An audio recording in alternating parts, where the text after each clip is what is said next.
everybody, we are live. It is Sunday, November 27th, 2016. This is the Atheist Experience from Austin, Texas. I'm Matt Dillahunty. Joining me this week, Don Baker. Hey, good to be here. And all the people out there are cheering too and all that stuff. Happy holiday weekend for Americans, at least. Yeah, it's one of those things. So this past Thursday was, by the way, the booth mic is still live, if somebody wanted to check that. But this last Thursday was Thanksgiving in the United States, and inevitably, every time there's some holiday that has even the most tenuous ties to religion or Christianity, we get the questions of, oh, well, why are you atheists celebrating Thanksgiving?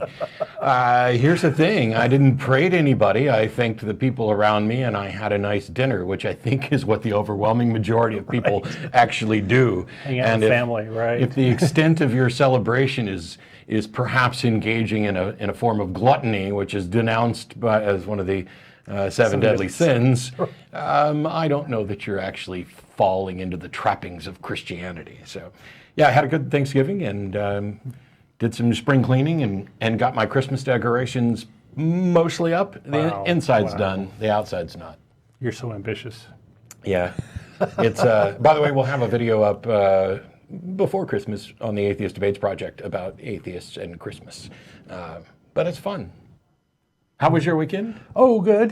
Did a big family thing and made a lot of food, ate a lot of food. So Inevitable, right. Had some relatives in from out of town, so that was nice. Cool. Well, we, as usual, we'll be here live, taking your phone calls. The number's up right above Don's name right there. And also, if you go to atheist-experience.com, you can find both the show schedule, the archive of shows that we've done in the past, and there's a section there on how to contact the show. I think there's even information about the studio address, which is right there, live broadcast 1507 West Koenig Lane. That's where we are right now. And there's people who bothered to show up and sit on the other side of the glass. And what are we going to do with these people later? We will probably, some of the folks involved will go to dinner. I think we're going to Star of India, and they'll probably put that address up at the bottom of the screen as well. Any atheist or atheist-friendly person is welcome to come both to the show or the after-show dinner or any of the events sponsored by the atheist community of Austin. You can find out more about the ACA at atheist-community.org. But today, is this a failure? This is another failure. This is another failure. Yay, chalk up another failure. Yay. I'm wondering, Don, do you just think everything's a failure? No. See, and that's the right answer, because if there weren't some things that weren't failures, you wouldn't have anything to contrast the failures with. In my line of work, I'm a software guy, and I make mistakes all the time, and I try to learn from them. That's a good thing. If you learn something, then the failure's been useful, right? I gave a talk once about how depressed I got. I used to be a software QA analyst, and so it was guys like you who kept me busy, because you would always screwing things up. Right? Put the mistakes in, and then I would find the mistakes. It's job security. I want you guys to screw up all the time. But I had a moment of existential concern when I realized that my entire life was about finding what was wrong. I'd go to work in the software industry and be like, let's find every mistake in here and let's sort out the mistakes. And yes, we're doing it so that we don't lose customers. It takes a certain mindset, doesn't it? To look for what's broken. And then I would get on the Atheist Experience or in a debate, and it's all about, let me find out what's broken. And then I realized that in order to find out that something is broken, you have to know what it should look like if it were working correctly. And so this isn't a negative headspace at all. This is about trying to make the world better, whether you're talking about software or philosophy or theology. And today you have a topic that kind of merges in with that, with some rather troubling theological ideas. That's right. Today's show is Troubling Theology. This is number 44, if you're counting, of the failure series. So getting up there. Someday you're going to have more episodes about failures than we've had episodes total. I don't know. I'm sorry. I was doing theist math there. Right. Infinity minus infinity. Right. Anyway, so theology. How many episodes of Christian failures can dance on the head of a pig? There you go. You're right. Theology is a set of unsubstantiated claims mostly about the unknowable. I think that's a pretty reasonable definition. It gives the appearance of being intellectual, but it's really a pile of rationalizations. And one person's theology is just as good as any other's because they're not substantiated. And it tells us nothing, theology tells us nothing of importance about the real world. And the only way a theology can win is maybe to gain mind share or help pay the church bills or something like that. So that's how theologies survive. Atheists have no use for theology, but it is a kind of exercise in reasoning about fictional worlds. And we find it sadly amusing when that reasoning fails, when the whole thing collapses under its own weight. So today I wanted to talk about 9 or so troubling theological questions, and they're troubling for believers, but not for atheists. And after each one, we'll talk about what is the atheist perspective on it. Rather than go through the list, I'll just dive right in. First one is problem of evil. This is a very ancient problem with religions. If God is omniscient, omnipotent, and omnibenevolent, why is there evil in the world? And this is an old one. It even predates Christianity. And there's been various rationalizations that follow for this conundrum, but it's never been answered in any sort of reasonable way. So there's this rationalization that, hey, you have to have, God gave us free will, so you're screwing it up, it's all your fault. But what have Christians done, with their free will? We still have, we're still giving tax breaks to an international pedophile crime ring, for example. And that's largely due to the Christian mindset that this is okay. We should do that.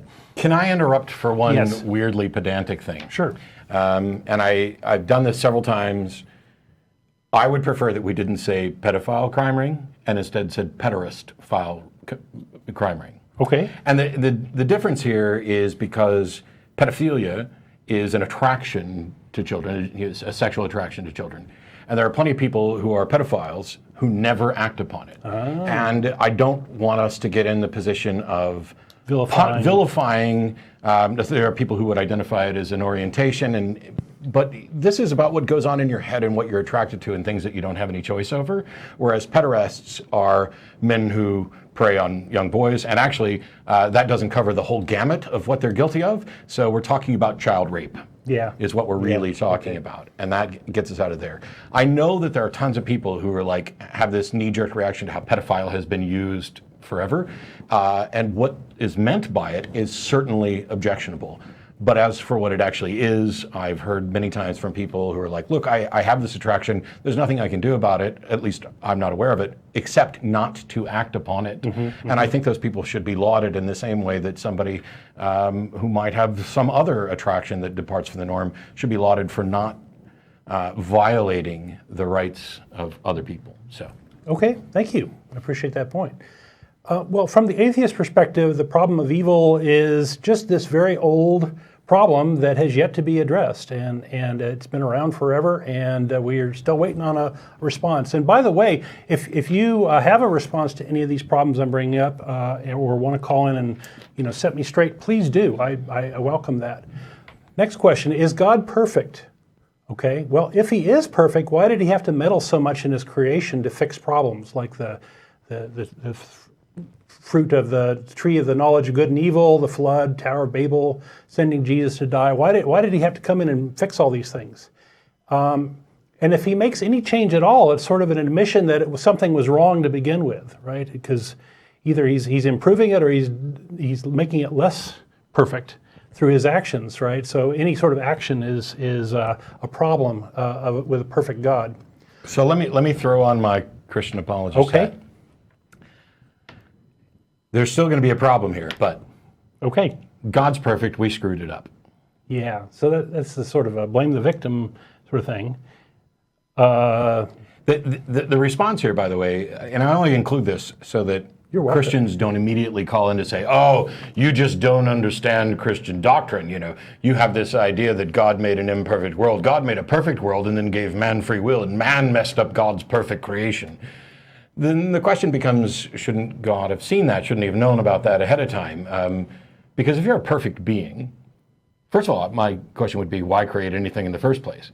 And why create anything that could potentially go wrong? And if it does go wrong, like if I created, The Sims, and they were unable to understand me, and I was unable to get them to do what it is that I wanted them to do, and I just wrote it all off as, well, that's your free will, that's one thing. But then if I begin to punish The Sims for not living up to the perfection that I thought. Now we're to the problem. So this is where the Yeah. is God perfect really goes off the rails, because every attempt to rehabilitate this still gets to an imperfect God. Yeah.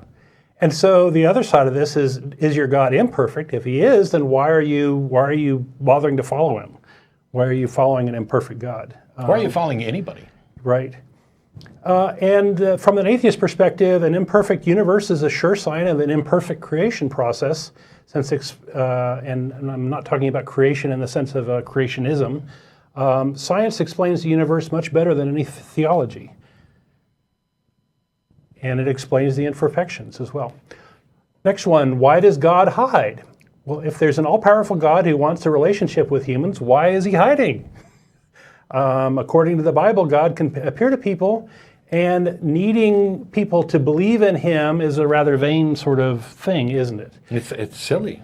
It's very silly. The idea that I'm opposed to veneration and worship, because I think that the characteristics that we should venerate are such that nobody should ever demand it.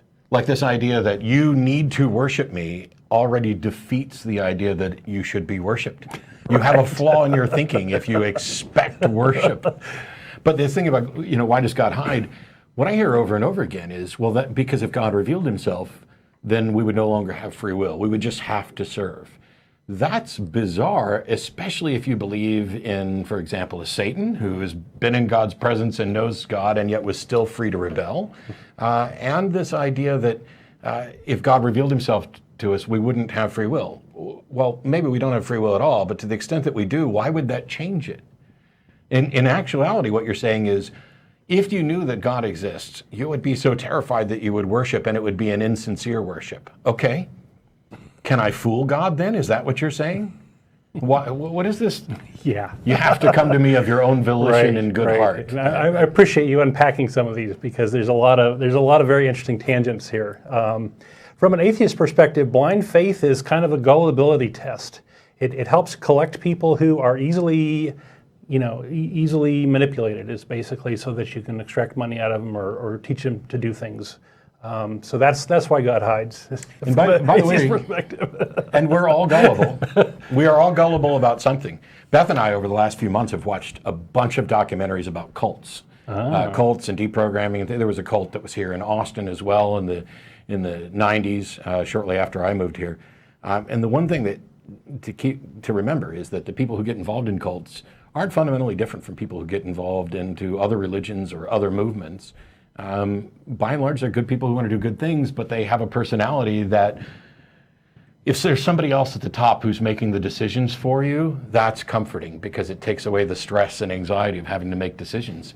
And that can build up into just full-on bizarre worship. Yeah, examining things and trying to evaluate them and trying to make good decisions, that's hard work. And it sure is easy to just follow, isn't it? And that's a shame, isn't it? Next one, who made the rule about blood sacrifice? Jesus had to be blood sacrificed to atone for the sins of mankind because God needed a blood sacrifice. So who made that rule? Well, if God made the rule, then he's a dick. He could have just unmade the rule and unwound the thing, and all would be good. If somebody else made the rule, then God is clearly powerless over overcoming this rule, and we should maybe worship that other God instead. It's one of those. Here we're in complete agreement. So it's almost certainly the case that this is a bizarre holdover from other religions that were into blood magic. And it's strange to me that modern Jews and Christians can look at what's in the Bible and not recognize that this is blood magic. And it's blood magic being performed and sanctioned by their deity.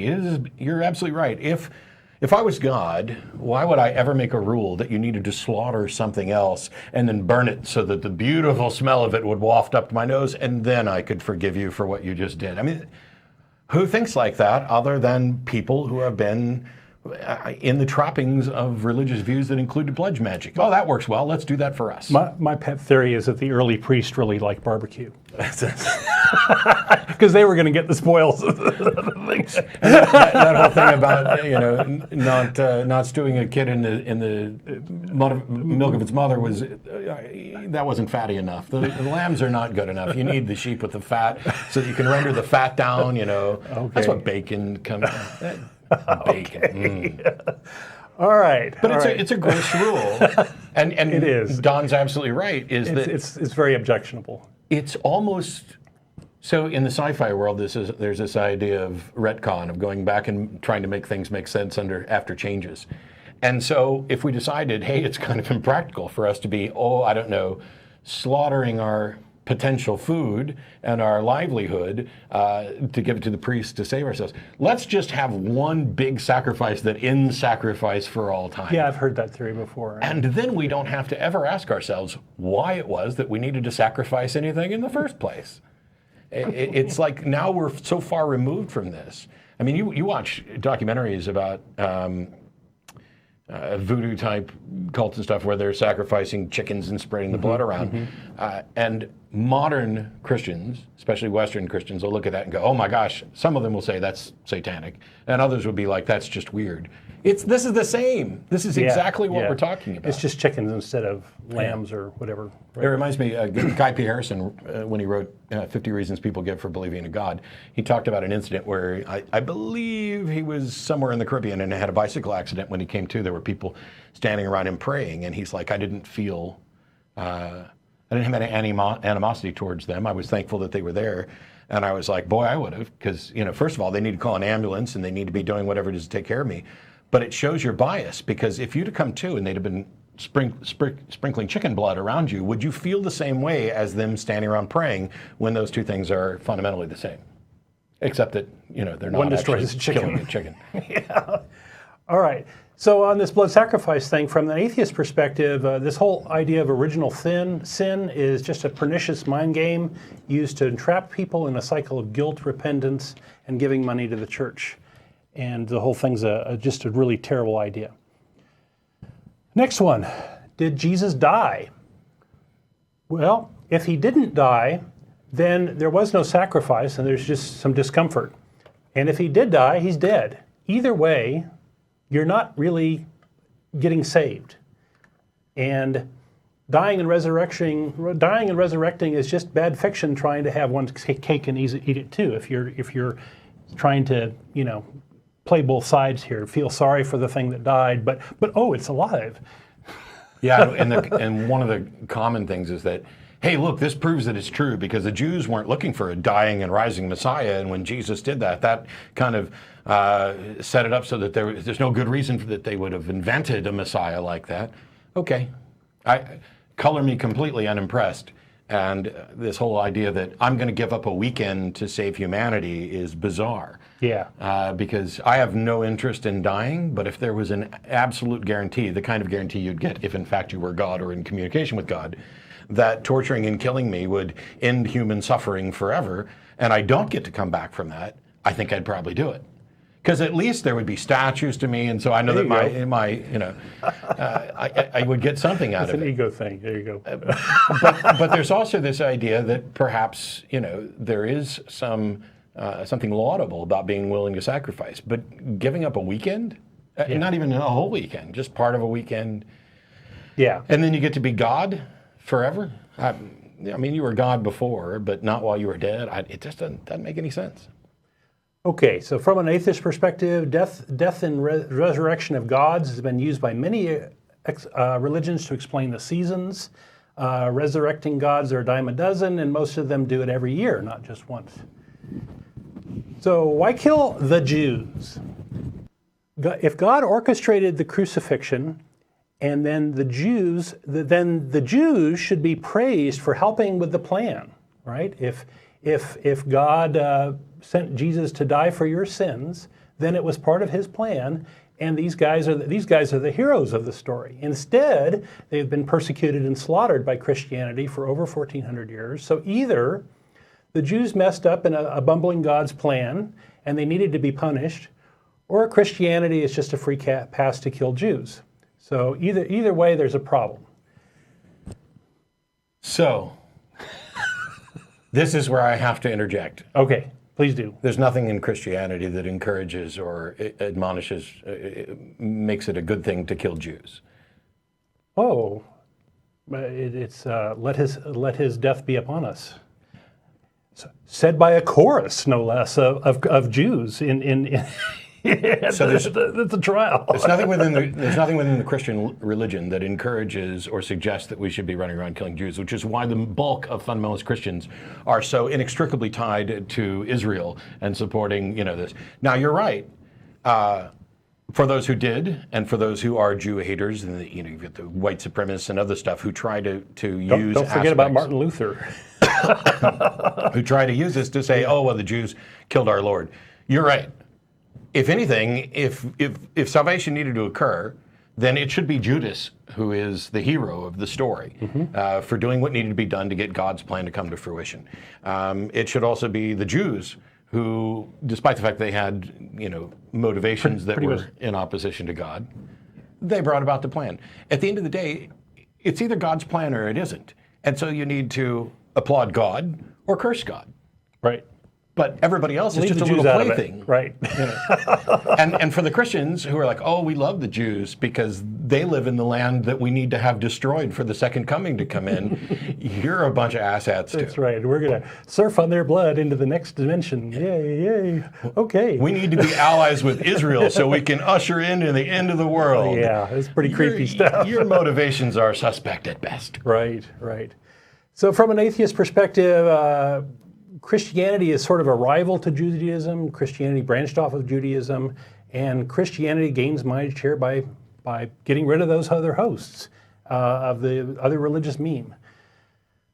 Why not kill X? So the Bible, properly understood, is a genocide manual. God, his most common interaction with people is to kill them. His second most common interaction is to ordering their deaths. And if you go through the Bible and start doing counting, that's what you'll find. So why not follow God and continue all the killing that he's ordered? For example, killing witches was done for 600 years and still done in some parts of the world today. Thanks to Exodus 22:18, which God commanded, "Thou shalt not suffer a witch to live," and then the killing stopped. So why do Christians disregard their Bible? Why do they thumb their nose at God? You want to say anything? Cherry picking. Cherry picking. That's right. It's actually more complicated than that. What happened is Christianity got dragged kicking and screaming out of the Dark Ages by being surrounded by people who were a little more enlightened than what you would get just from a plain reading of the Bible. When they killed witches, it was based on a doctrine that they were not only following the Bible, but doing those witches a favor. And many of the witches that they killed and burned felt as if they were being done a favor as well, because you were purifying their soul. They were convinced that they were going to hell, but you burning them at the stake set them free from their sin. Oh boy. And completely invented, but it's all just an invented fiction. Right, right. And because they're sort of changing their mind and flip-flopping here, there doesn't seem to be anything such as God's absolute morality.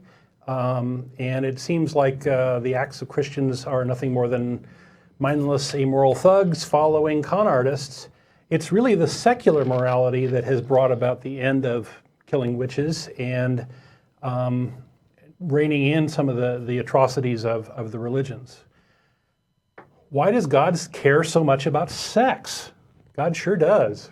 God is obsessed with foreskins, virginity, women as war spoils, treating women like baby-making machines, homosexuality, masturbation, boy, on and on and on. And you would think that if God cared so much about getting rid of foreskins, he would have, fixed that in the master plan, and he wouldn't have to do that. Or if God didn't like homosexualities, he wouldn't make any homosexuals. So it's as if God is trying to harness the power he lacks through the churches he never appears in. Talking about somebody, why would God do certain things? The problem of evil comes up quite a lot. And I'm I've said before, I'm not all that impressed by most versions of the problem of evil. But there's this idea of, could God have made a better world, or are we living in the best world that God could make, given, our ability to make decisions about things? And so you had asked, why doesn't God just make everybody heterosexual? And there are people who think that he does. And you are a sinful reprobate, You made this, I may be anyway. You right? made this choice. And of course, when did I choose to be straight? I don't remember. But the other thing is, Tuesday. Why in a world where you're not required to reproduce sexually in the animal kingdom, some do, some don't, why make your chosen beings, why give them the opportunity for sex at all? Why not just make us asexual? And what that does is that, yes, rape is about power more than sex. But if you take away the sex component of it, there's no opportunity to violate a child. There's no opportunity to violate somebody else because there's no sex. And yet you still have the freedom to do all sorts of other things. So you could make the world potentially less bad just by making us asexual, which some people are, by the way. But off new children like a plant or something. Yeah, Okay. Sounds good to me. I've got this little thing growing on the side of me. That explains it. Yeah. that explains the gut. Okay. Maybe the reason God is so obsessed with sex is because he doesn't have anybody to have it with. Yeah. It's lonely at the top. Mm-hmm. Okay. From an atheist perspective, religions control reproduction because there's no God who can make tithers. Okay, one more.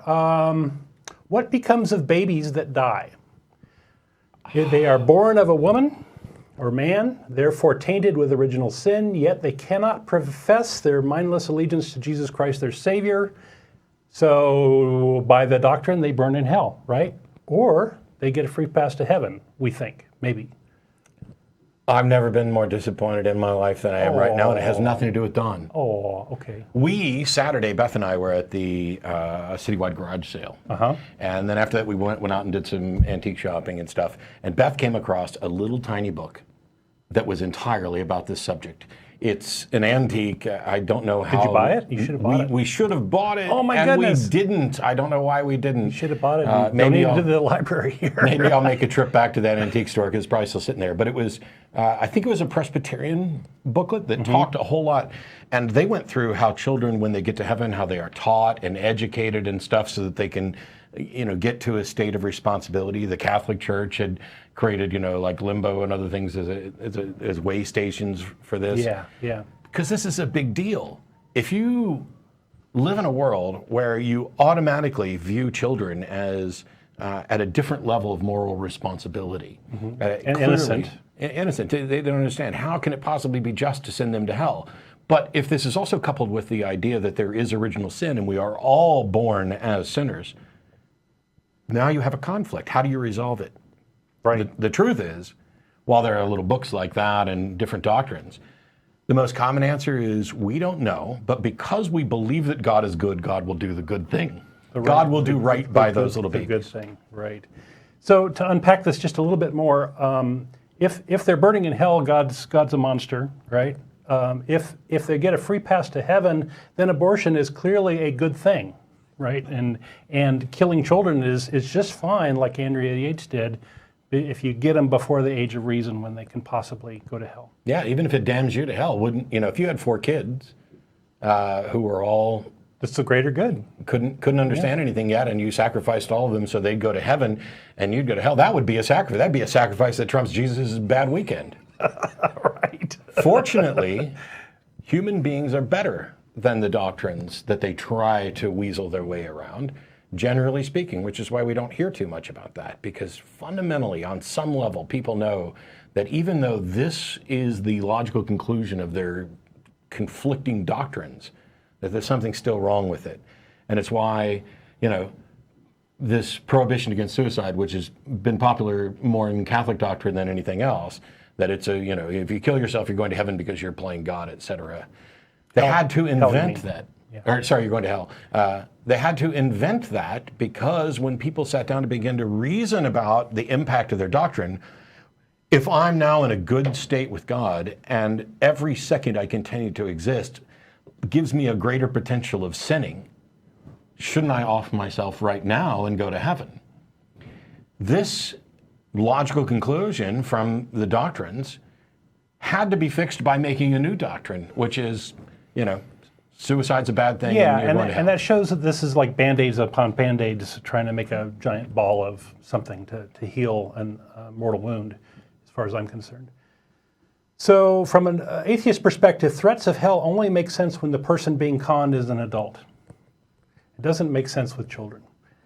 So finally, theology itself is a failure. It's impressive to those who don't think, yet it ties itself up in knots. And I think I've hit a lot of the high ones. I've actually not presented a whole bunch more. It raises more questions than it pretends to answer, begging for more theological rationalization, more Band-Aids, as Matt pointed out. And atheism, in contrast, provides simple, justified answers to these theological puzzles, showing theology to be intellectually and morally bankrupt. And that's a problem. That's a failure of theology and a failure of Christians who follow the theology. And by the way, there are plenty of other religions and theologies, and they don't suffer from all of these problems, although they do tend to suffer from other problems. And the biggest one is, do we have any good reason to think that it's true? Are you just offering your thoughts that have been passed down, that are antiquated, that are part of your history, that somebody sat around and wrestled with this problem? Yeah, and then we codified just so story. Yeah, right? we codified their answer as the answer. And doesn't that keep you from looking for the right answer? I mean, if you've got the right answer, it should be demonstrable. We should be able to say, you know what? Right. Why are things the way they are? And here's why. Yeah, so it's a double tragedy. It's like you not only have the wrong answer, but you fail. It prevents you from looking for the right answer.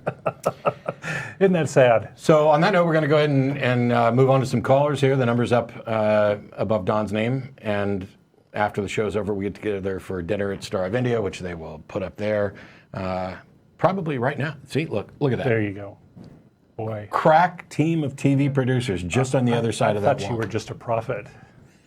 Yeah, no, I'm just the guy who shows up and talks, which is a good reminder at the end of the show when the credits roll and you see the list of names of the people who are in the other room. Those are the ones who make the show happen, and Don makes the show happen by coming up with something for us to talk about. And I just sit here and talk. Oh, you do a great job of that. Well, yeah. We love you, Matt. I can Let's talk. take a call. And from Oakland, California, we've got Minh. Thanks for waiting.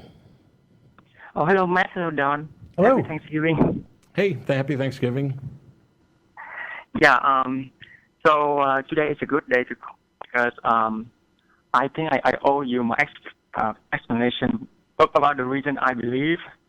And before when you left me in the show, I did not explain very well. So I feel like I had to analyze myself why I believe what I believe. So I think I know the reason, and I want to tell you. So I hope you can give me some advice.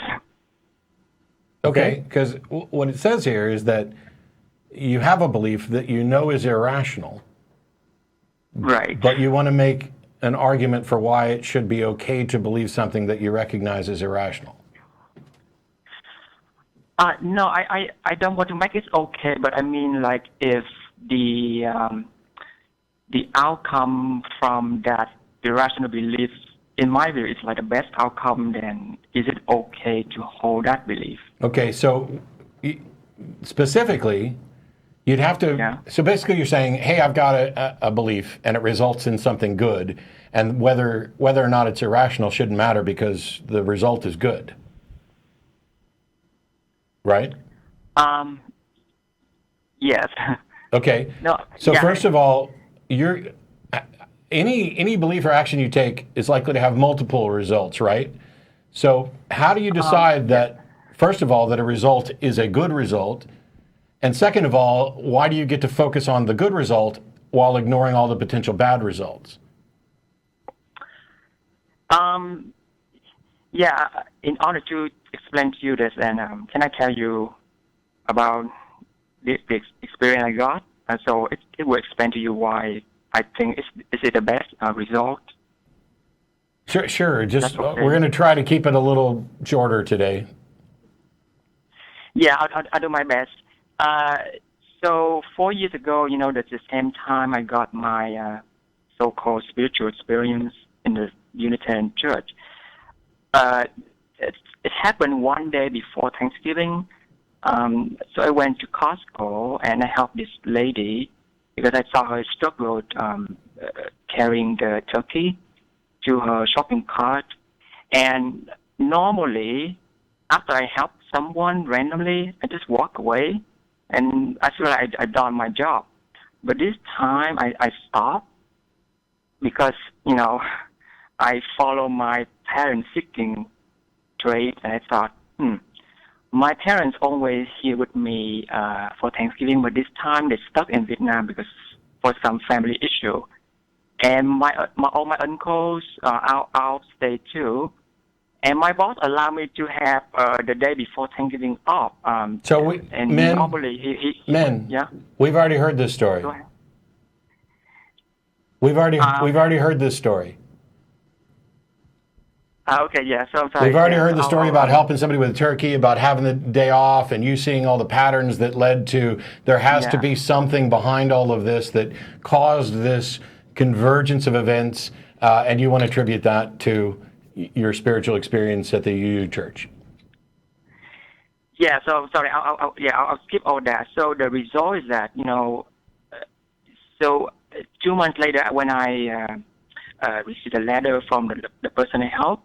And she said that because of the result I helped her and her children saw that, so they feel like a stranger pay. Why is that? Why is it remarkable? Why is it remarkable that if you help someone, they tell you that it helped them? You're putting together a string of totally unremarkable things in order to try to construct a story to justify something as if this was all amazing, but if you help people, they tend to say thank you, or it's not at least uncommon that they might say thank you. Mm-hmm. And if you help someone, it's not uncommon that they might be grateful and explain how much you helped them or how being thoughtful. I mean, I got a story from a friend of mine not too long ago that I've known for years that she had never relayed to me before, where somebody had been mean to her one day, and the very next morning when I ran into her, I said something as nice as, hey, beautiful, good morning. And that made up for and made her feel better about what happened with that individual. There's nothing about that justifies an appeal to the supernatural or some kind of grand plan. It's just what happens in human interactions. If you're nice to somebody and they're grateful, there's nothing remarkable about that. But what we were trying to get to is this idea that it's okay to have irrational beliefs if they lead to good conclusions. Well, the problem there is this. What other conclusions do those irrational beliefs lead to? You don't get to just cherry pick out a good thing. I mean, if you think you're going to meet your relatives again in heaven, that might give you comfort here on earth. Right. So that would be a good thing. Whether it's true or not, that belief might make you feel better while you're here on earth. So that's a good thing. Yeah. Does that mean it's worthwhile to believe that you're going to meet them in heaven? Because if you ignore the other possible outcomes, the fact that you feel good isn't based on something true. It's based on something that you don't have good reason to believe is true. And it may encourage you to not fix relationships in the one and only life you know you're going to get. If you think that everything's going to be okay when you get to heaven, what motivation do you have to make them okay here and now? And if you're not convinced that you're going to spend eternity with them, aren't you more likely to focus on making things better now? Yeah. I guess the thing is that, I see like the difference between like being nice to somebody and being dedicated to the person. And, it's not, I don't need to appeal into, the higher power. But you do. That's the whole point of these calls, is you do. Yeah, and I guess the thing is because, my parents raised me to be nice people. That's not difficult. But I guess because, I embrace the pattern, like, I'm seeking, so it gives me the sense like I have, but a destiny. We always are going to look for patterns. What you're doing, though, is finding a pattern and adding significance to it and trying to use it to justify a belief in something supernatural. Why? Yeah, I think because Do you think you would stop being a good person and a helpful person if you didn't have a belief in God? no, I don't. Then think let's so. agree that that is irrelevant to whether or not you believe in God and whether or not it's true. I think you would continue to be a good person too. And it's because, as you pointed out, your parents raised you that way and you've seen the positive benefits of being good to other people. So if being a good person isn't contingent upon whether or not you believe in God, then let's move on to why you believe. I think I believe because it's sort of like help me like to like stick with my conviction despite all the inconvenience, and even I put myself in danger to do what I feel right. So that's why I feel like if I just follow my rationality, I feel like I may not dedicate myself completely to the person I help.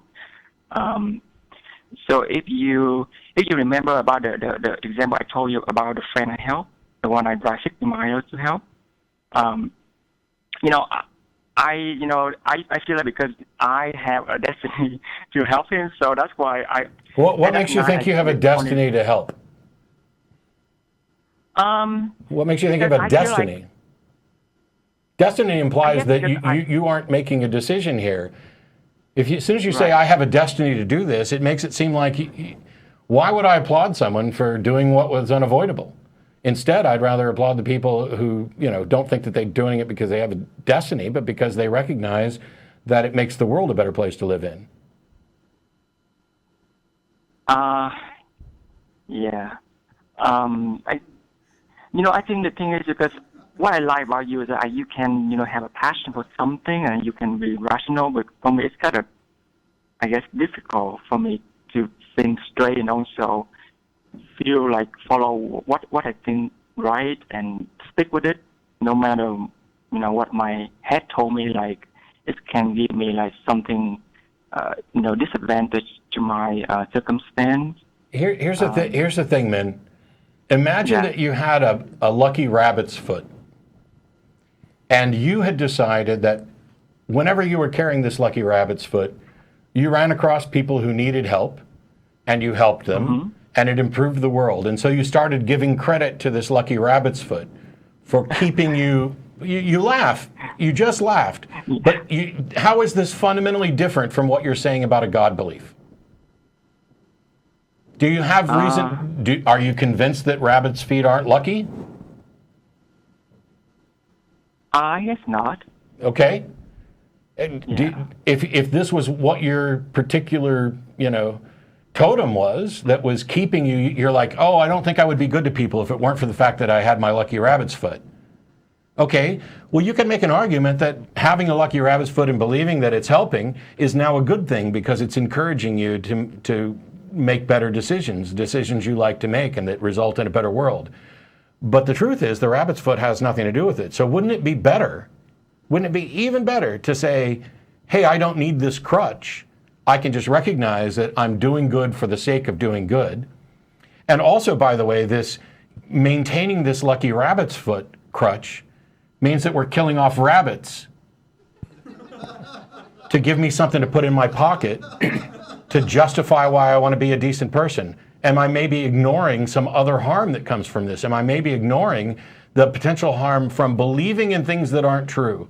The fact that you attribute something to your lucky rabbit's foot or your God is completely separate from whether or not that's justified. And when you ask questions about, hey, it may be irrational, but it's got a good result, have you thought of all the possible results? Or are you just cherry picking out the thing that you like and then rationalizing why it's a good thing?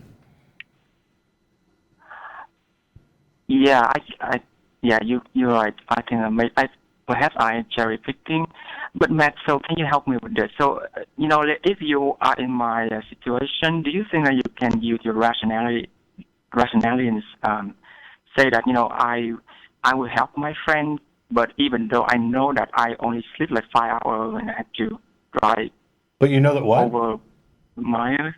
Sorry, what? I didn't catch the last part of your sentence. Oh, I'm sorry. Yeah. So do you think that do you think it's possible that if I am, become a rational person, and that means I have to balance between what is cause harm to me and what's called good to the person, or do you think that I can be rational and at the same time I can, Well, sacrifice let's myself? forget what I think for a second. And do you think that it's possible to be rational and still exercise empathy and be a decent person? Yes.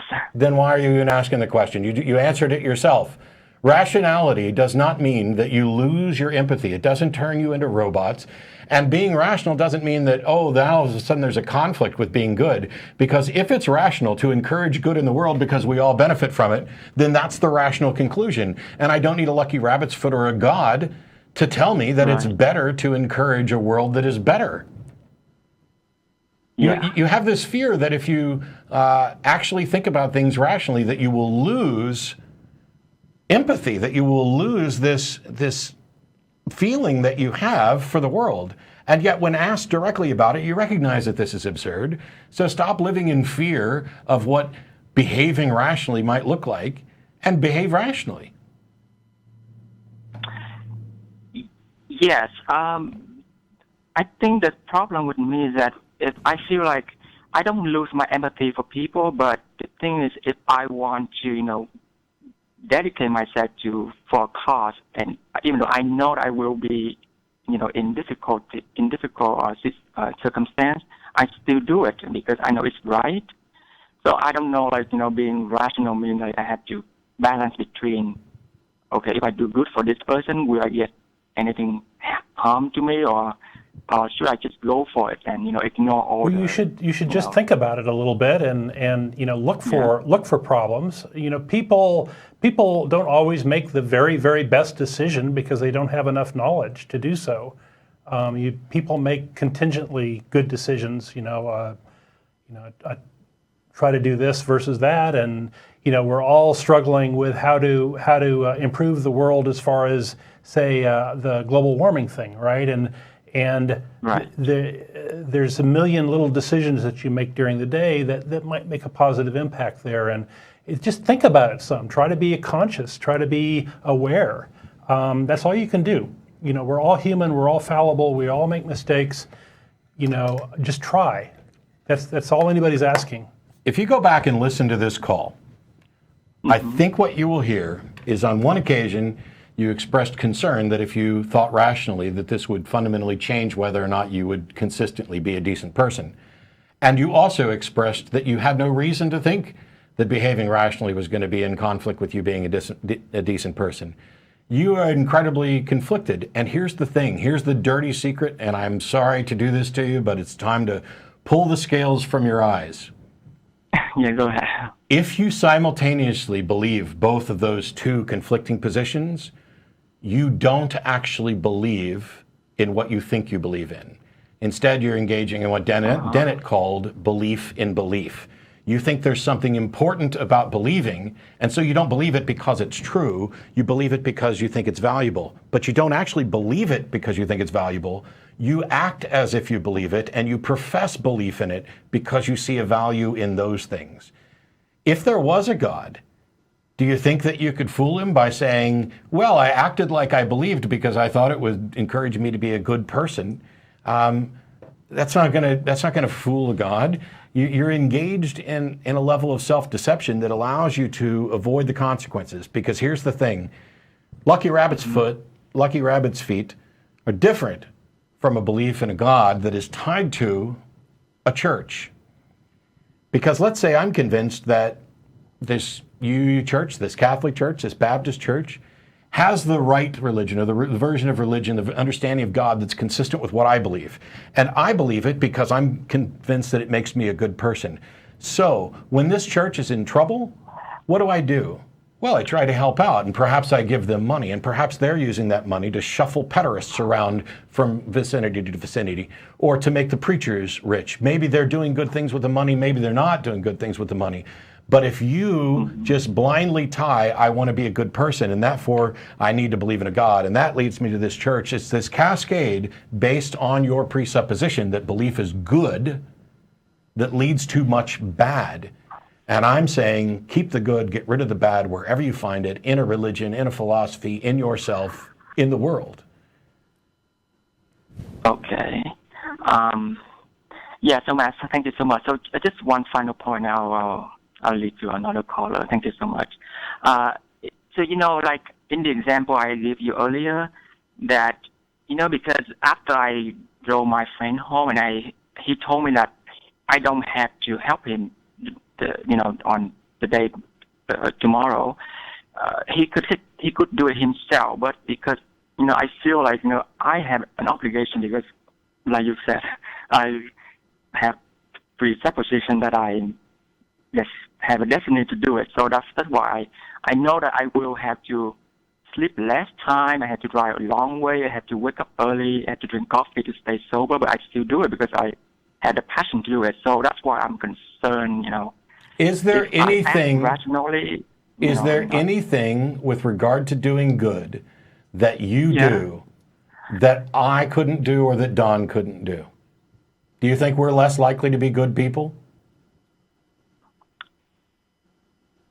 No. There's your answer. The God belief isn't in any way tied to whether or not you're a decent human being. And you are, and I appreciate the calls, men, but we're going to take some more of them. Thanks for calling in again. Yeah, sure. Thank you, Matt. Thank you, Don. See you. Thank you. Bye. It's one of those things where religions have kind of poisoned people's mind to think, oh, the atheists are the evil people, or you don't have any morals. You listen to some jackass like Steve Harvey who thinks he's funny and, oh, where does he get his moral compass from? Well, if you'd ever had a conversation with, I don't know, an atheist or anybody into moral philosophy, maybe you'd know, Steve, instead of just doing Family Feud and disparaging people for believing things that you don't or not believing things that you do. Yeah, and striving to be rational doesn't mean you're a robot. Yeah. I'm a very empathetic person myself, and you have to balance that out. I mean, being rational is sort of trying to understand the effects of your actions and trying to do something worthwhile with those things, make a positive impact on the world because time is short. The only thing you need to do to care about making the world better is to realize that you live in it. You can be entirely selfish and still do incredibly good things because you benefit and you suffer based on the decisions that you and everyone else in the world make. This stuff is not hard. But religions have portrayed non-believers as if we lose God, it's going to be chaos, and there's going to be cats sleeping with dogs, and oh my gosh, the gay people might do stuff. Oh no! Like be able to buy a cake. Oh no! How dare they be able to buy a cake? Somebody might actually get birth control. What a travesty that would be. The people whose uterus looks like a clown car with kid after kid after kid coming out. That's somebody else's joke, by the way. I just can't remember. That's a good one. I love it. I can't remember who, and I'm sure I'll get an email about that. But yeah, I'll get emails from that, and I'll also get the hate mail about the pedophile thing and all that stuff. Okay. But let's get on to other callers. Okay. Hey, buddy in Hollywood. Thanks for waiting. Hey, Matt and Don. Hey. Top of the weekend to you there from Southern California. Great. What's up? Well, just wanted to give you guys, first of all, some big props. You and Don and Tracy and Jen and Russell, you guys do such a great job. I don't know if you get really enough credit for it, but you're a really valuable resource to people that are interested in atheism. And a little bit about me, I was raised a Christian, was made to go to church, and went to a Christian university where I studied the Bible. And honestly, after about 2 pages of Genesis, I was pretty much done. I'm sure you've heard that before. You could have started that earlier and gotten out of there earlier. Well, it was kind of a gut feel thing, and that's kind of where I've been coming from as an atheist up until the advent of the internet. Of course, it was a lot of bother to do the kind of research. And my question for you today, in this sort of a serendipitous way, kind of has to do with this intense grasp and base of knowledge that we have to have as atheists to talk to the failure of theism. But after I got out of college, I was in the music business. That's how I ended up out here in LA. And a few years ago, I started an internet channel called Old Fart Rants, and I do rants about politics and religion. And I started getting a lot of viewers and got more interested in looking for better resources to kind of up my game. And honestly, I came across you guys, Matt. It was a thumbnail of you and Aaron Ra. Mm-hmm. And when I saw it, I said, oh, my God, there's a couple of guys that run a head shop and are doing a TV show in their class. Yeah, that's not true, but it might look that way. I don't actually run a head shop, but I have some friends who do. But anyway, you can't judge a book by its cover, that's for sure. And also, Matt, I see you're a musician. You got a nice Martin guitar and a banjo. We could probably talk about music some other time. Yeah, but I wouldn't say I'm a musician at all. I like to piddle around. That's well, all right. Well, then. But we'll set that aside and get to the thing that's relevant to the show, rather than how crappy I am on a stringed instrument. Well, here it is. Basically, I found I've got a dynamite question that I asked theists, and this is basically what it is. If they can cite any evidence that's contemporaneous outside the Bible that would validate any supernatural claim in it, and I suggest the resurrection, since that would be the most likely one. And none of them have been able to answer the question. And it occurred to me that, short of direct, irrefutable proof, which is, of course, the theist burden, which ties into your subject matter from earlier, the fact that we have to do all these gyrations to deal with all that, the lack of direct proof, that's pretty much the end of the argument. So what I was hoping to hear you guys discuss is, we're basically moving the goalpost for them immediately by just saying, okay, well, we'll forego that and talk about all this other stuff, apologetics and presuppositionalism and whatnot. And aren't we really giving up a lot of ground by doing that? No. But I'll let Don answer. Well, I'd say we're not giving up ground. I think what we're doing is we're trying to meet them where they are, and nudge them a little bit closer to where we are. And if that involves simplifying things and saying conditionally, yeah, I'll accept that as true, then let's focus on this. We have to do that a lot, I think, just to get people to start to make the steps. So I completely agree with Don, because first of all, saying, hey, you don't have any proof, well, that's not going to change their mind. I mean, it certainly feels good to you to know that I'm not going to believe this until you've got really good, strong evidence for it, but it doesn't do anything to help them at all. And the other thing is, well, obviously it doesn't facilitate any debating either, which is the obvious point. Of course, if you stop there's nothing to discuss. But, I guess really what I was saying was more like, how can we kind of impart that back to them so maybe they get a sense that, Matt, you guys are very skilled. Look at how much, knowledge and the grasp of the subject that you have is very impressive. And when these theists, I just think we're kind of letting them off the hook. But I understand what you're saying. I don't know how we are in any way letting them off the hook, because if we're going to be talking about the value of critical thinking and skepticism, if we're going to be talking about the value of logical reasoning, and they come and present what they think is a reasonable, sound argument, if instead we just say, well, you don't have any proof of that, not only have we not done anything to move the conversation forward, but we've actually ignored what they've presented. And it's far better, in my estimation, to look at what they've presented and point out why there's a problem. Oh, you've got a logical fallacy here. Oh, you've made this wrong presupposition here, or this is unjustified. Because that is edifying. That is how people begin to understand the subjects. If I was a Christian and believed this for really bad reasons, I don't think that I believe for bad reasons. I think that I have good reasons. And if somebody merely tells me, oh, you don't have good reasons, and doesn't explain why my reasons aren't good, then I'm still going to stay a believer. I need to have an understanding of why the reasons I'm giving aren't sufficient, why they don't justify my belief. And so here's an interesting thing. Somebody suggested the other day that I just go ahead and set up a debate, which, by the way, I don't do. Somebody else sets up debates. I just show up.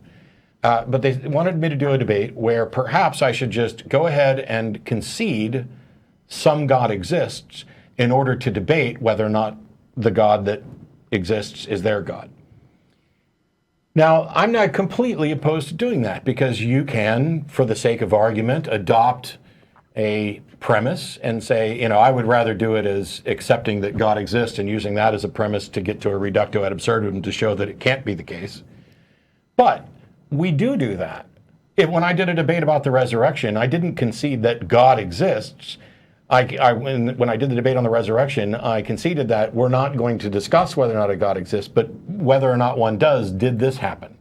I don't want to go so far as to actually concede, oh yes, for the sake of argument, let's begin with some God exists and then we'll find out if it's yours. I think that would be giving up too much ground, but also I don't think it's outside the realm of possibility for a debate that you could get to something good to show that,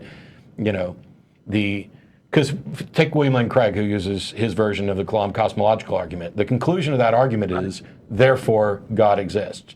But the type of God that argument presents doesn't have any relation to Christianity. Yeah, he's got to add a bunch of stuff to it. So there's a lot more leaps of faith involved. If you were tired of going through the Kalam, you could say, okay, let's just concede the Kalam and some God exists. Now tell us how you got to Jesus. I think you could do that for the sake of debate. I'd just rather not. But to just say, well, you don't have evidence. Not only is it not convincing, but they think you're wrong. And when you do that, they're now convinced that you are closed-minded and deceived and not open to considering the evidence. And so showing that I can be open-minded and I can consider what you say as evidence and reach the conclusion that it's not sufficient seems to me to be preferable.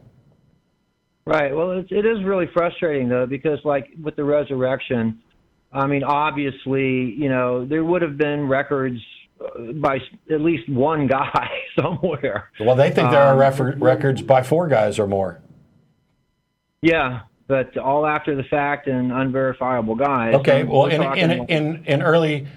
in first century Palestine, how many people were literate enough to write that down? Why do you think that there should be a record, and why do you think it should have survived for 2,000 years?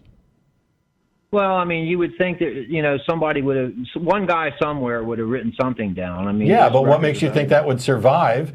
And if one guy wrote it down and it survived 2,000 years, why would that be any more believable than the recordings that the Christians think they have? Well, at least it would be something from the contemporaneous time. But well, the writings in the Gospels are within, 70 to 100 years. Yeah, I was thinking more at the same time. But you're being anachronistic, though, because nowadays everything gets written down. It gets written down and published right away, even sometimes while it's being spoken. Trump did a thing with the New York Times, and somebody was live tweeting out what he said while he was in the room saying it. You can't take the modern world and lay that onto the first century when stories were passed around by word of mouth and almost nobody wrote and nobody read. So it's an anachronistic fallacy to apply modern ideas about how information gets transferred and say, well, why don't we have a record of this? By the way, the way around this, I'm sitting here demolishing what you're saying. He's playing devil's advocate a bit. The way around this is, if Jesus was resurrected and is God, and this message is important, then it should be absolutely trivial that we have lots of accounts, because God would preserve those accounts, and God would make sure that we weren't getting anonymous records that were copies of translations of copies, because he wouldn't want people to be able to poke such easy holes into it. Then we wouldn't have faith. Yeah. But yeah, I get what you're saying, but a lot of it just depends on the goals. And like Don said, meeting them where they are is the only way that you're going to make inroads into potentially changing their mind or changing other people's mind that agree with them. Right. It's tough, though, as you well know. I mean, at the end of the day, whatever the debate is or whatever the discussion is, they can always go back to, well, you have to have faith thing. And you're right back where you started again. So, but anyway, listen, guys, I appreciate some time with you today, and I'm going to go ahead and let you take your next call. But thanks so much. You guys are great. Sure. And, thanks, buddy. Keep it up, okay? Thanks, buddy. Appreciate it. Thank you. Whoop. I thought you were done. We got James in Knoxville. Thanks for waiting. Oh, okay. I'm going to put you back on hold. Can the call screener talk to James? Let him know to turn the stream down, and we'll get to him soon.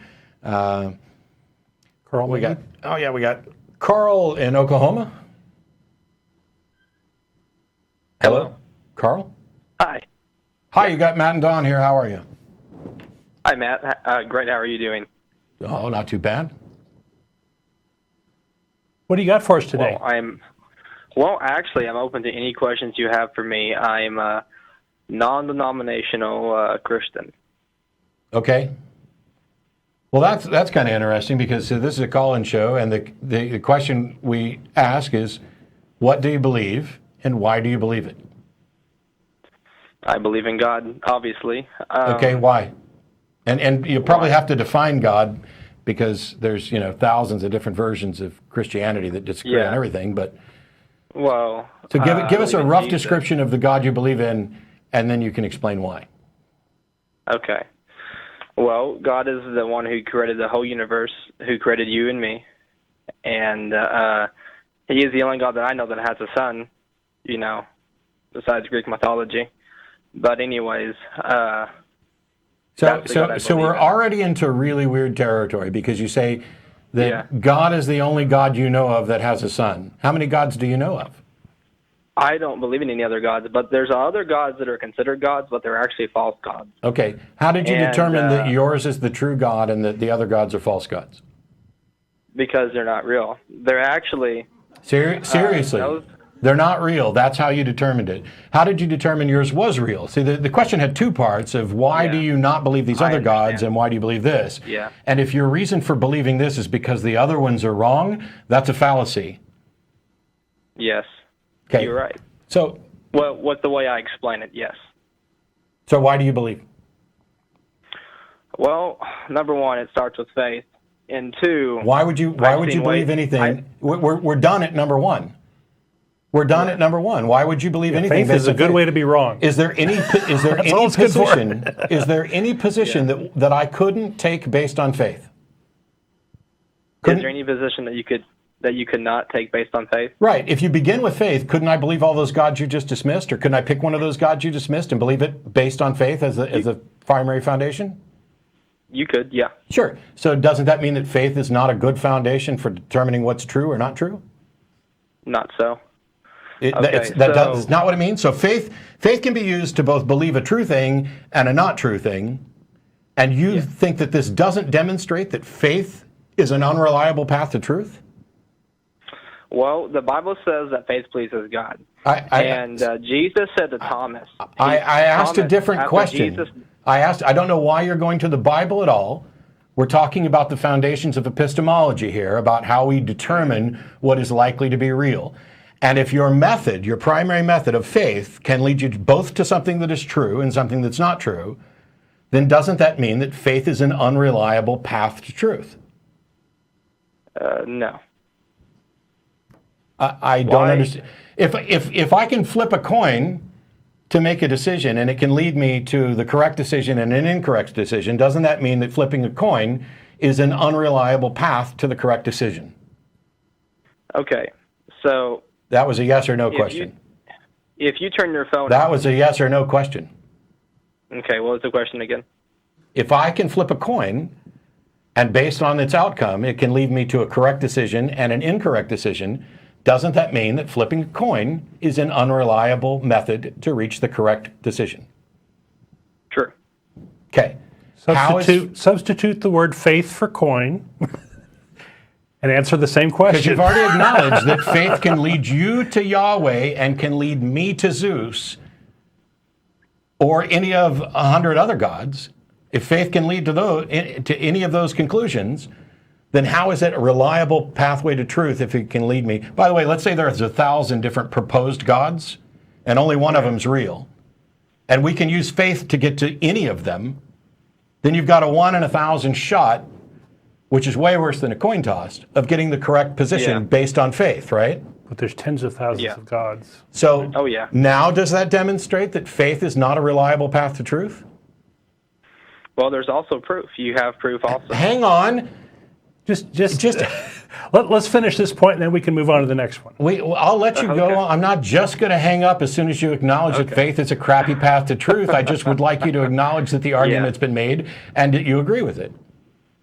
Okay. So is faith a reliable pathway to truth?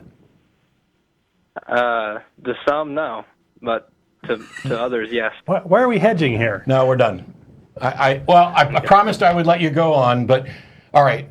So faith can sometimes lead you to truth. Correct. And faith can sometimes lead you to something that's not true. Yes. Which means that faith is not a reliable path to truth, right?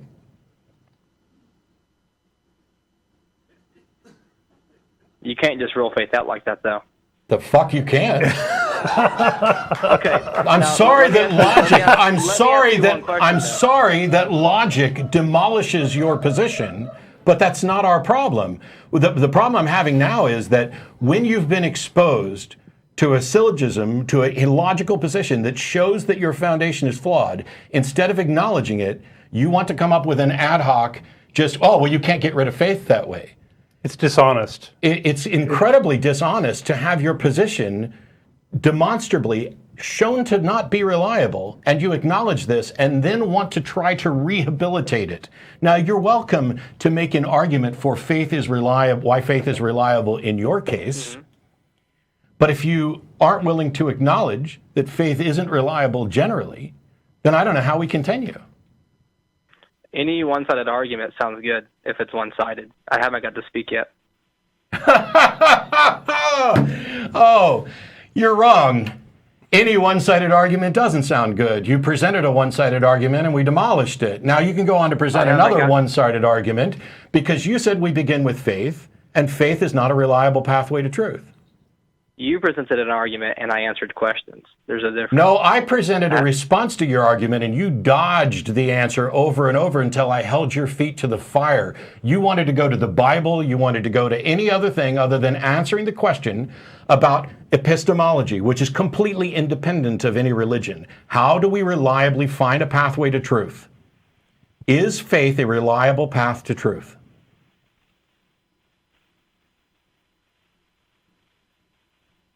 That was a question for you.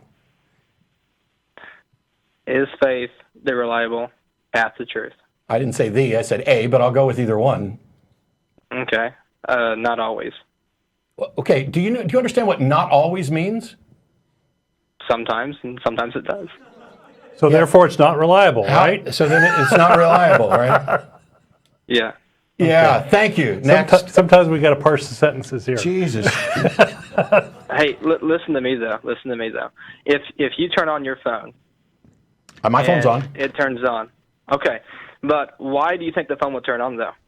Because it did the last 10 million times you turned it on. Yeah. But how do you know for sure it's going to turn on? You don't know for sure. You don't know anything for sure. When I push the button, what do you have? Carl, when I push the button on my phone, I'm not in any way saying I know for sure this phone will turn on. Because you know what? Sometimes it doesn't. What I'm saying when I push the button on my phone is I have a reasonable expectation of how likely my phone is to turn on based on how many times in the past it has turned on and how many times it hasn't, and that the world continues to be roughly consistent. But I'm not expressing absolute certainty at all. I am apportioning my confidence level in something to the evidence that supports us. This is what Hume taught us about epistemology. The wise man proportions his belief to the evidence. So you want to use this example of how do you know your phone's going to turn on? Well, I'm not saying that I know my phone's going to turn on if you require absolute certainty. What I'm saying is, based on all the information I have, there's a very strong likelihood that my phone will turn on. And you know what? When it doesn't turn on, I don't go, it's a miracle. God must have done it. I go, damn, the battery must be dead. There must be something wrong. There's also an equivocation going on here. You know, when we're talking faith, we're talking belief in something without sufficient evidence. If you've got evidence, present that. You know, if you've got a solid reason, faith is the reason people give when they don't have good evidence. Yeah, there's no faith involved here. As a matter of fact, we can take my phone and we can put it in a laboratory setting and we can turn it off and we can turn it on and we can do this over and over again and we can determine how reliable this phone is, plus or minus some error percentage, and that is how confident we should be in the reliability of turning the phone on. Phones exist, on, off. Here's a question. How many times have we demonstrated that a God actually exists? We haven't demonstrated yet. So, I can demonstrate that my phone turns on at least once. I can demonstrate that it turns on repeatedly. I can put together a probabilistic assessment of my phone. Can we do any such thing for God? You're comparing natural things with supernatural things. No, so they don't I go asked together. a question. Can I do any such thing for God? What was the question again? I'm focused on what I have to say. So Your answer I is no, which is why you objected by saying I'm comparing natural things to supernatural things. But here's the dirty little secret, Carl. I didn't bring up the phone. You did. You're the one that is trying to falsely compare supernatural things to natural things, as if there's no distinction, as if the faith in the God belief is the same as the faith that I'm turning my phone on. And that is a false equivalency. That's why I asked the question, please, have we ever demonstrated that a God existed? We have not yet. Correct. And if we haven't demonstrated this yet, what possible reason could one have to believe that a God does exist? Yeah, I understand. Okay, that was actually a question. Yeah, I understand. Doesn't really answer that question. What possible reason could we have to believe that something is true when we have no demonstration of it? Well, you don't know until it's demonstrated in front of you. All right, but I didn't ask whether or not you knew. I asked what possible reason could we have for believing it until it's been demonstrated. Well, if you rule out faith, you don't have a reason. Correct. And here's the thing.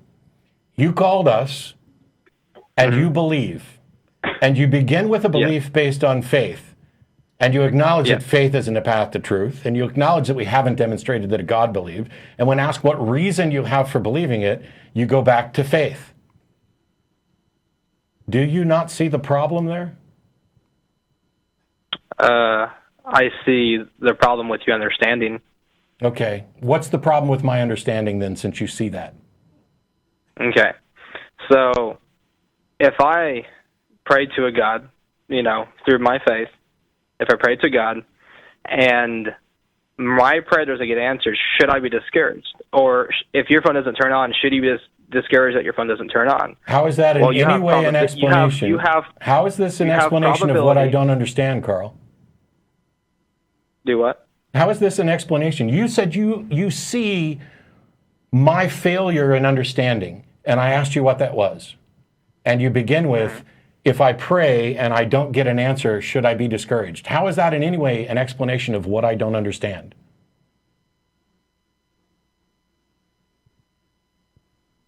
Yeah. That's what I thought. Thanks, Carl.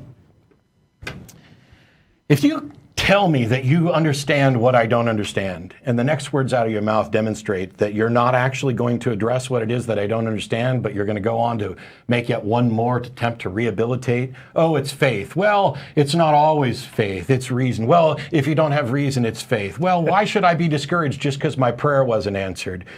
The question here is not whether or not you should be discouraged because a prayer wasn't answered, but whether or not you have any reason to believe that your prayer was likely to be answered in the first place. And if you tell somebody that you understand why, you see the thing that they don't understand, and you don't present that when offered, you're no longer arguing honestly. And it's transparent to everybody who... Watch the I don't pay that much attention to it. Watch the comments of this on YouTube. Watch people who actually analyze this discussion. You called us because you were prepared to defend the hard questions about Christianity, and you couldn't even defend the simplest questions, which is, why do you have any reason to believe? Other than to acknowledge you really didn't, but you're not one to get discouraged when prayers aren't answered. We've been arguing about these things forever. There are apologists who spend their entire life training, and these people, some of them actually have a good understanding of epistemology. There are others who are dilettantes. And then there are people like you who are convinced that they have a good reason for belief because they've never actually spent time thinking about or discussing how we go about to get to reasonable beliefs, which is why you can begin with, you start with faith. What good is faith?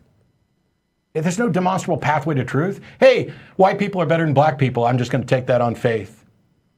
Gay people are an abomination. I'm just going to take that on faith.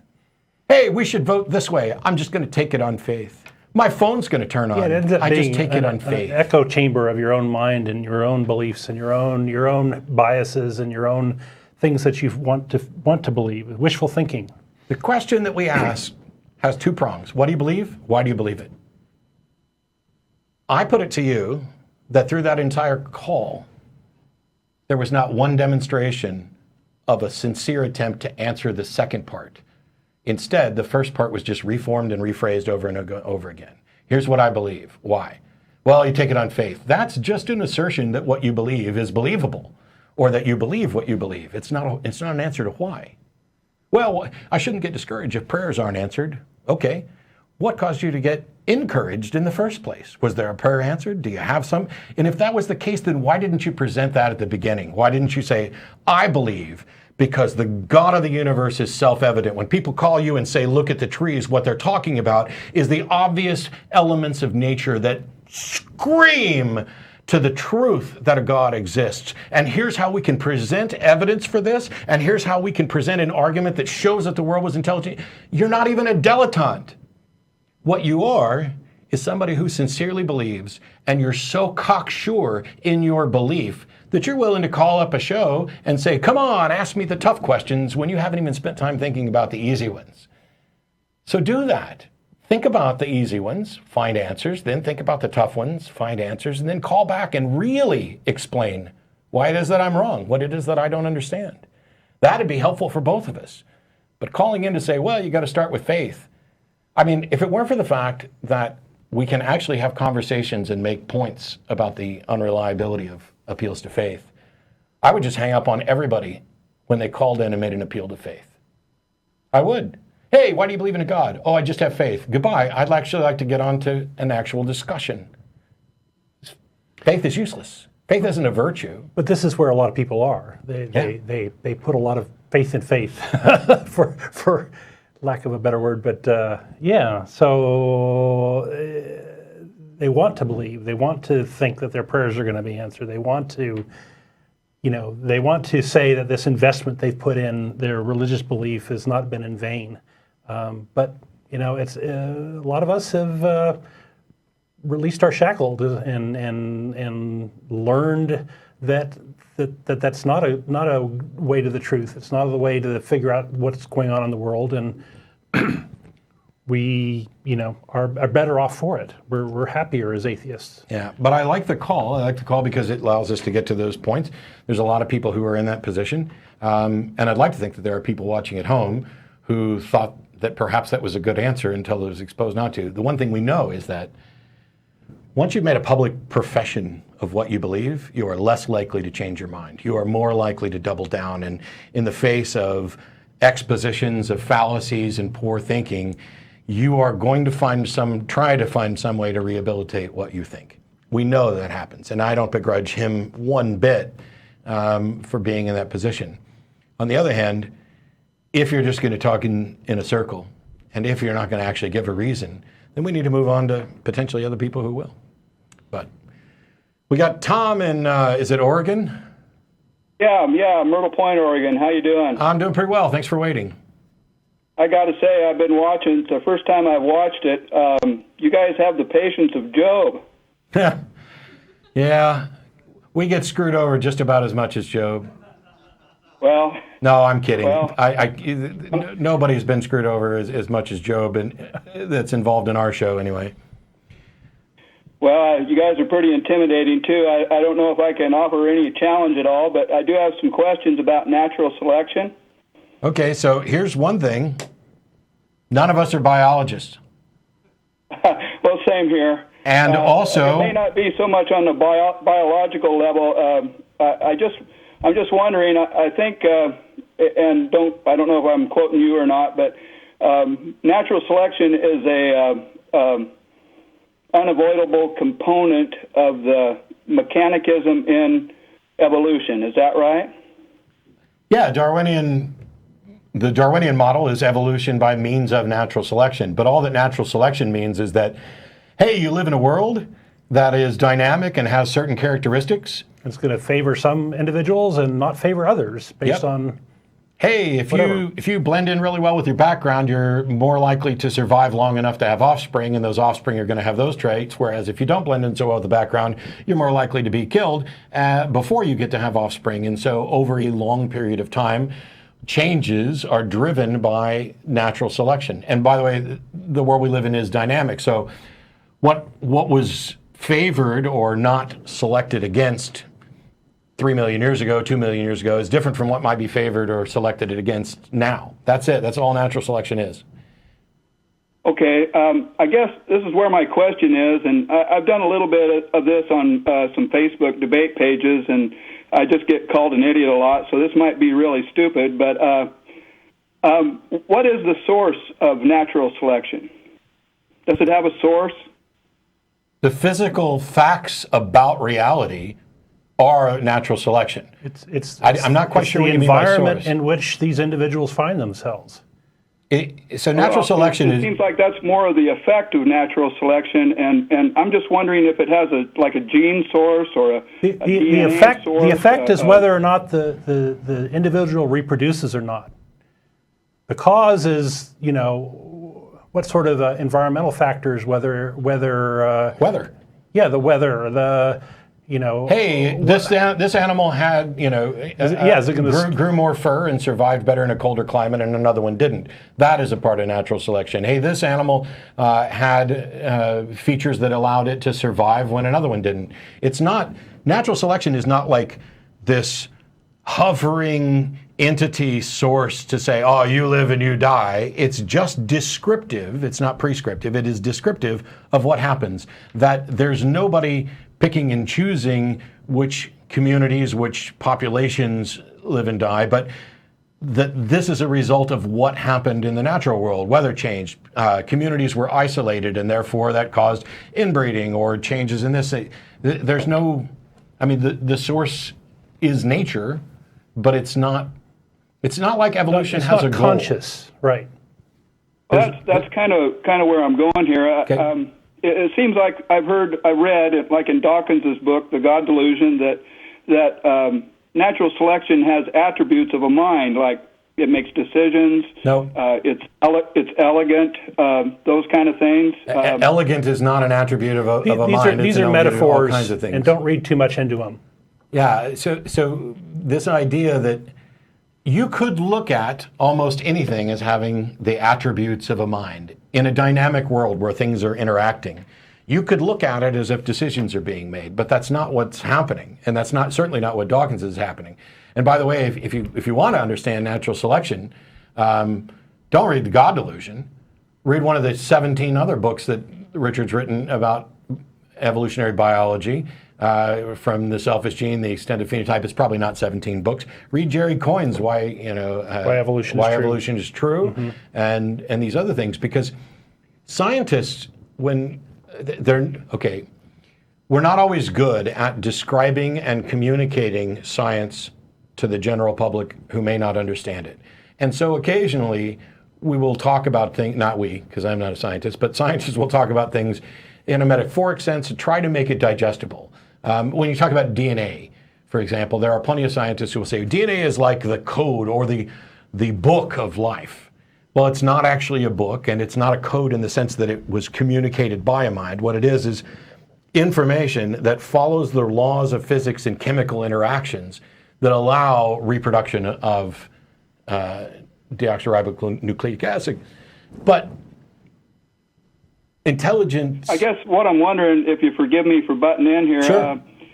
It just seems like that there should be, according to evolutionary natural selection, that there should be a material source for the material source are the physical facts about reality, the laws of nature. I would say, what is that source? And the reason I just told you. I just told you, Tom. Well, let me. The physical world is the source. Well, the reason why I think of one second. The reason why we call it natural selection is not to focus on the selection, but to focus on the natural, because it could be the case that there's nothing that determines whether or not a particular genetic code is passed on. Maybe it's just arbitrary. This one lives, this one dies. The model of evolution by means of natural selection is saying, no, it's not arbitrary. It's not that this group lived for no particular reason or this group died for no particular reason. It's this one was more suited to the environment that it found itself in at that time. That's all we're saying, is that the facts about nature, which could be temperature, other living beings, predatory nature, isolation, anything, those facts are what determined which ones were more likely to live and which ones were more likely to die. That's it. Okay, well, I guess my questions go. I kind of get more questions. I know you're about into the show, and I appreciate you having me on. It seems like, in light of all that, and making natural selection makes those adjustments, artificial selection is selection by design, right? Yeah, that's how we got all the different dog breeds from wolves. Yeah, and different plants and all that kind of stuff. Yep. It just seems like it's just a little far to say that natural selection doesn't have that same kind of mind. No. The thing is, that's the point. Artificial selection demonstrably has a mind that is making selections. Right. Natural selection does not demonstrably have a mind. Now, you could argue that what we're calling natural selection is in fact a mind, but you would need to demonstrate that. That's what the intelligent design community has consistently tried and failed to do. But just because one type of selection is based on a mind and another one does not appear to be based on a mind, doesn't mean that you're justified in claiming that it looks like it might be a mind, so we're going to call it that. Well, I'll work on enhancing the argument a little bit more. I sure appreciate you letting me air my concerns on this and refining them a little bit. I'm interested in immaterial things and trying to... How do you know there are any immaterial things? What's that? Well, okay, we could talk about abstract concepts. Well, I got one for you if you got a minute. Well, we're already over time, so sure, I got a minute. Okay, I've tried this one online too. It's and you probably heard it before. I think you've heard about every argument. I've watched you a little bit on YouTube. We've heard a lot of them. Yeah, you have. I appreciate you taking extra time. Are there laws of science? Are there laws of science? You'd have to... Yeah, laws of physics. So one of the things is that when we talk about laws, we have to define what we're talking about, because laws tend to be viewed as prescriptive, even though some of them are descriptive. So like the 55-mile-an-hour speed limit was a prescriptive law, basically saying thou shalt not go over 45, so we're going to call it a law in the sense of man's law. The laws of nature that we tend to label that way are not prescriptive in the sense that somebody said the speed of light in a vacuum has to be this. Instead, we're describing that this is the case and it appears to be immutable or locally immutable. It's a way to summarize facts is really what it's about. Okay, well, I guess that's why I'm interested that the laws of gravity and centrifugal force, the laws that were necessary for creation, for example, they actually existed prior to man. Man didn't discover them, right? Man did discover them. Man didn't invent them, is what you mean. Okay, but they did exist before man. So far as we can tell, I mean, we don't have a time machine. But the laws, as we understand them, are models and concepts, right? Matter has behavior and properties based on the physics of and the chemistry, right? So that stuff all existed long before us. My question is it Dan? Don. Don, I'm sorry. My question is since gravity existed and maybe the laws associated with it prior to man, and let's just say at the point of the Big Bang, for example, why is it such a far-fetched idea among atheists to think that those laws had to exist that those laws couldn't exist prior to the Big Bang, for example? Well, and therefore in a mind as well. Okay, so you asked just a monster question right there. So yeah, here's the thing. I'm a little nervous, so I'm kind of surprised it came out. Here's the thing. Is there good reason to think that gravity operated pretty much the way it does now before there were any human minds to recognize this? Yes. Because it's descriptive of how all bodies move, so the formation of planets and other things. Right. The question that you asked, though, is why is it so ridiculous to think that gravity existed before the Big Bang? Right. It may be because before the Big Bang is a nonsense question, because we talk about things in terms of local space-time, and we cannot get back to the Big Bang or before the Big Bang. We can't investigate beyond the Planck time, because that's when the math that we have to describe things breaks down. So, Right. so we can't you have to describe. reject We anything- can't. Tom, wait. We cannot describe what there was or if there was anything before the Big Bang. But the second part of your question is not only why is it absurd to think that gravity existed before the Big Bang, and the answer to that is because gravity is a description of our local space-time and does not necessarily apply before that. That's why it's absurd to claim that it was existed before that. But you went a step further, which is why is it absurd to claim that it's part of a mind? Well, because we have absolutely no evidence for that, and it is beyond our capacity to investigate. It's like saying, hey, we know that people live in houses, so here's a house or something that looks like a house. It looks like a house from the outside.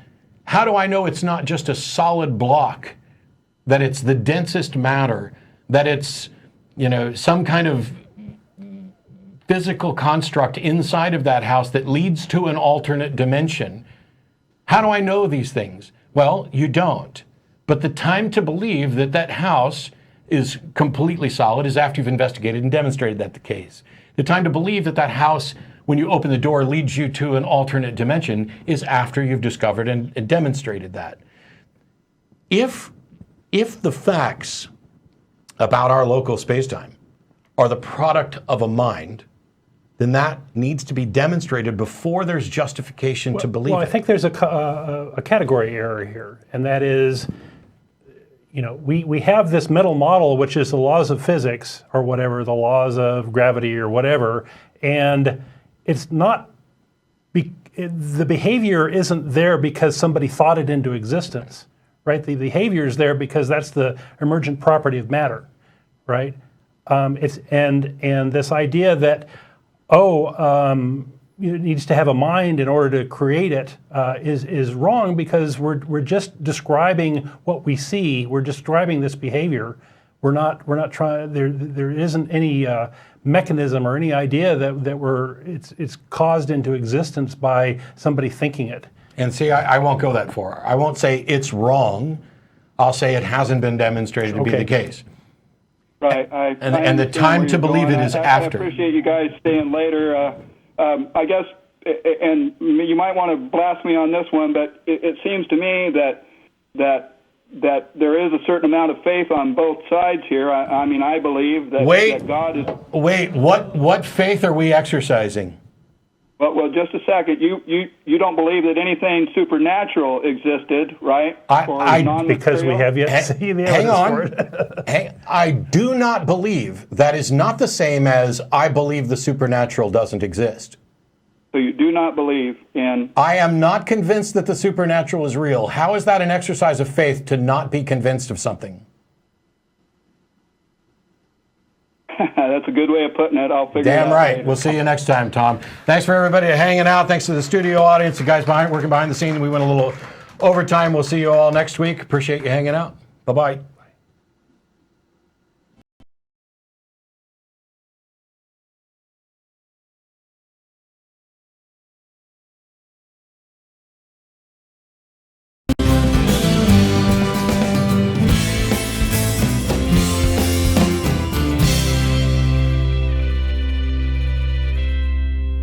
Hi, this is Russell Glasser, host of The Atheist Experience.